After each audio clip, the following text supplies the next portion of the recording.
So, next part, how to do a reading. Always approach your reading as a sacred act of inquiry. Never ask frivolous questions, otherwise the cards are likely to send you on a wild goose chase. The same will happen if you pose the identical question over and over again, hoping to get the answer you want. That sounds so familiar, because I have an app that I downloaded for tarot reading, where you just press on it and you ask a question and they give you like a yes or no answer with a card drawn. But sometimes I do that and I'm like over interpreting the yes and no answer to my question and I keep asking. And then I think sometimes they get enough of me. The cards are your sacred helpers, bridging the worlds of the unseen and material. So when you begin, say your prayer, blessing the cards and thanking them for the guidance.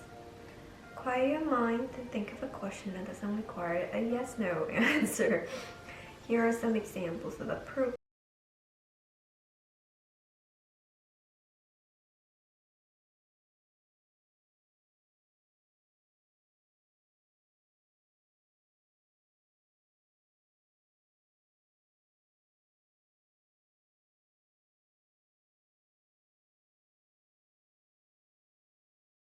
One card reading. Tara was feeling unsure about her relationship to Jack. He was busy all the time, and she felt ignored. Lately, she'd been thinking, he's not the man I thought he was, but she cared for him and wondered where the relationship was heading. So she asked the cards, what do I need to know about the relationship with Jack? After shuffling the card, she closed her eyes and prayed to receive guidance for the highest good of both of them. Then she chose a card. A card can be selected from anywhere in the deck once you intuitively feel that it's time to do so. There's no right or wrong way to choose off the top or from the bottom, the middle, or anywhere in the deck is okay. Do we spread the cards out like this or just pick one wherever we want from the stack? Because I've seen people done both methods before. Tara chose the One Ring Circus card. As this card is about independence, it woke Tara up. In fact, when she considered this message, what came to mind intuitively was that Jack was trying to become financially independent. And although they spent a lot of time together initially, he was paying less attention to her because he was working. Seeing this behavior as healthy, she felt that perhaps she needed to be more understanding. Plus, she thought, maybe I'm placing too much importance on his constant attentiveness. She decided to pull another card with this new attitude in mind. Tara chose Come Together. This card relates to romance, love, and marriage. A truly fortunate sign. So for the 3-card reading. In the 3-card reading, the positions are the past influence, the present point of vantage, the probable future destination. Jillian was a single woman living in New York City. She'd been lonely ever since her divorce and wanted to know why she hadn't met anyone special. She was ready to date, having been in therapy for 5 years, but so far she hadn't encountered a single situation with romantic potential. On the night she was to go on the blind date, she was understandably apprehensive.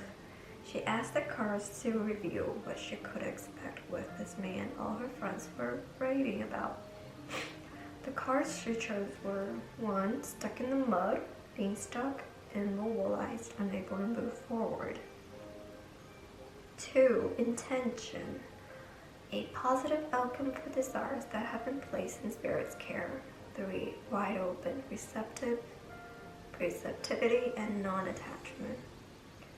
Julian was surprised by how accurate the cards seemed to be. The first card spoke to her and how she had been feeling.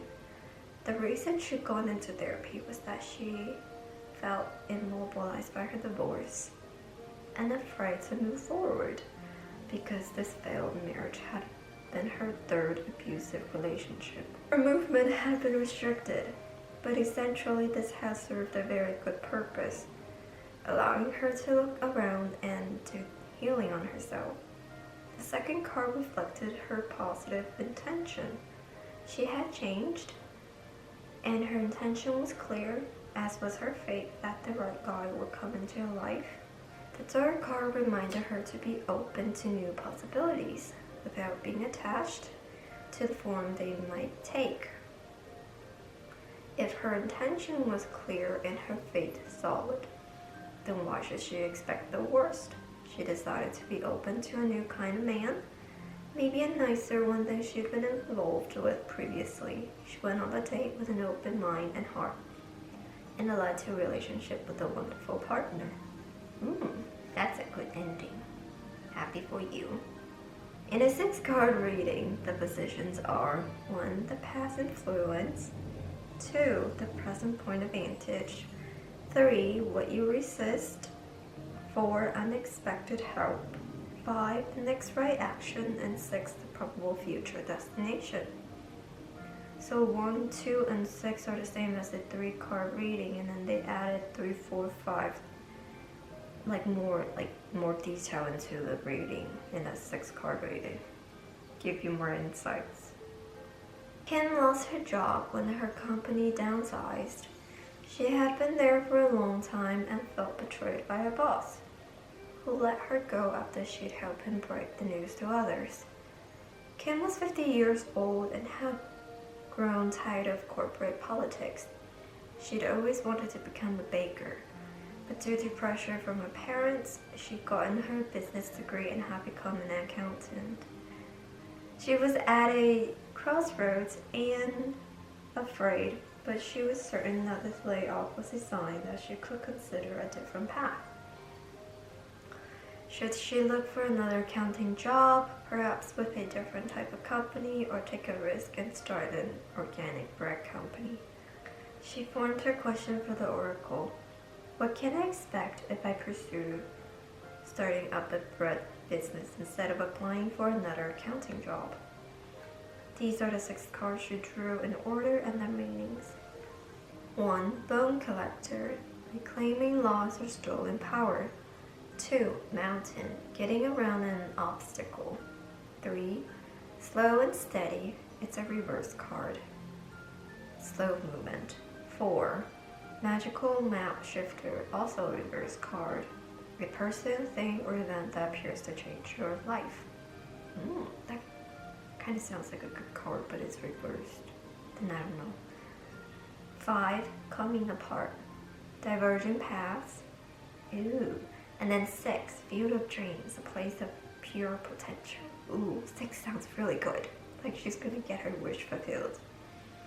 Kim was deeply moved by the first card, representing the past influence. She had lost the courage to start something new, but the message of the bone collector assured her that she could find it again. This powerful being represented the place within her that still stored the courage, a talent that she felt had been stolen from her because of her loyalty to her parents' wishes, that she become an accountant, and the criticism of her dream of running her own business. By aligning with this ancient wise spirit within her, she could reclaim those lost parts of her after all. In the second position of the spread, representing the present point of vantage, was the mountain. Kim realized that she was perceiving her life as a giant mountain she couldn't possibly climb, and that the stress of the decision was overwhelming her. The message of the card was to take one step at a time, but that with each step she would find herself closer to her goal. In the third position, representing what you resist, Kim saw how slow and steady, as in slow and steady wins the race, would follow the mountain. She recognized that she didn't have to jump into her new business feet first. She could take her time and plan her course carefully. She'd been feeling that she had to do everything immediately and make overnight decisions. This card reminded her that, in spirit of her fear, fate was what had to lead her. As a reverse card, it also warned her to be careful and not be impulsive about her actions. The Magic Map Shifter reverse card, in the position of unexpected help, reminded her that her boss may have betrayed her by letting her go in the manner he did, but the layoff was truly a blessing in disguise. Her boss reminded her of her father and many of the unresolved issues that her father's passive-aggressive behavior triggered in her. Seen in this light, her boss was a powerful change agent, shifting her map. In position 5, signifying the next right action, the card coming apart confirmed that it was indeed time to leave her job and begin her new career. But she didn't have to do it all at once. The cards told a bigger story. She decided to take a part-time job in accounting and ready herself for starting up her organic bread business. Last, she got her confirmation from the 6th position, which indicates the probable future destination.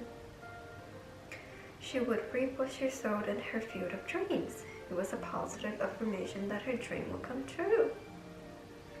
That's so great. Congratulations. Next, the soul's intention. Each card depicts the soul's intention, as well as the other potential meanings discussed in the previous section. You can ask, what is my soul's intention regarding the present situation? Or you can contemplate the last card you draw to gain deeper clarity, as it will reveal that if you look within, you can answer the question of why something is happening. The soul's intention is for you to grow, and it will show you the lessons you must learn in order to evolve into who you're meant to be. Here's an example. Donna was having problems with her husband Vince, who had lost his job and was drinking too much. Don't drink, don't drink. Drinking does not solve your problems. And you might get a really bad stomach health issue too if you drink too much, especially to the point of throwing up. She wanted to buy a new house, but she recognized that until he found employment, that dream would have to wait. It frustrated her, and she didn't understand why he wouldn't go right out and seek another job. He began to remind her of her father, who had been an alcoholic and drank himself to death. She developed anxiety and started to act in ways that were controlling. Projecting her fear onto Vince, she asked the cards, what is my soul's intention regarding the situation? Donna drew one card, Deep Freeze. This card indicates that 1, her dream was meant to die temporarily, and 2, she needed to recognize that something had died in her husband, and he required the winter to hibernate and regain his strength until it was spring again. She couldn't rush him. Deep Freeze was also reminding her that she hadn't really dealt with her father's issues and how they had affected her. She needed to slow down and let the past go so that later, when she was ready, she could be reborn. Her husband was not her father, and she had to put her fear and need to control him on ice. After a calmer couple of months, during which Donna surrendered to the situation, her husband got his game back on again and went forward and secured an even better job than the one he had lost. He needed a time to come to peace with his loss, and she needed time to get in touch with her feelings, examine her relationship with her father, and forgive him. Her soul's intention brought her circumstances with her husband that helped her heal the past, in spite of how uncomfortable the situation was for a short while. Whenever you do a one-card reading, that card should be interpreted as being in the position of present point of vantage. Okay, but you may wish to do a multiple card reading for more clarity. Once you learn the meanings of each card and the positions, feel free to be creative and make up your own spreads. Own new spreads. What does that mean? With certain positions having specific significations for you. You'll be amazed by how the cards come alive for you. May your path be lit brightly and your journey be prosperous, peaceful and filled with joy. The enchanted map will show you the way. I finished the instructions! Ew, la la. Okay, now it just goes on to the explanation for each card. Ooh, and it tells you what it means for upright position and reversed.